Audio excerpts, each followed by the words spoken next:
Hello বন্ধুরা, আমার নতুন একটি ভিডিওতে সবাইকে স্বাগতম। হঠাৎ করে বারান্দায় এসে দেখতে পেলাম আমার সেই অসুস্থ হয়ে যাওয়া কালো দেশি মুরগিটা ডিম পাড়ার জন্য এই ছোট্ট দইয়ের টপের মধ্যে কীভাবে এসে বসে পড়েছে।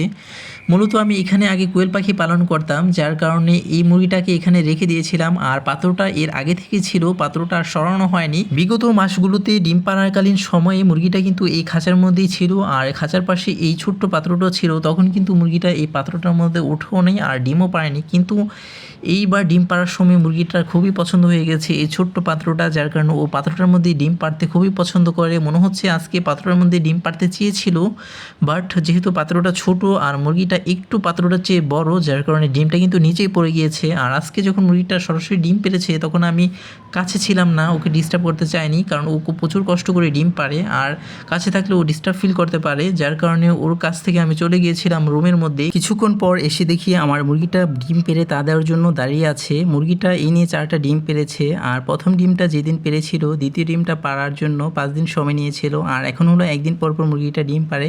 তো যাই হোক, আলহামদুলিল্লাহ, শুক্রিয়া আদায় করছি আল্লাহর কাছে। এবার আমার খুব ইচ্ছা আছে, যেহেতু আমার দেশি মুরগিটা কুচো কুচো স্বভাব কয়েকদিন পরে চলে আসবে, তাই আমি হাট থেকে বিভিন্ন ধরনের ফার্মি মুরগি, দেশি মুরগি এবং সোনালী মুরগির 0 সাইজের বাচ্চাগুলো এনে ওর কাছে রেখে দেবো। দেখবো ও রিসিভ করে কিনা, মা হিসেবে গ্রহণ করে কিনা এবং বাচ্চাদের টেক কেয়ার করতে পারে কিনা।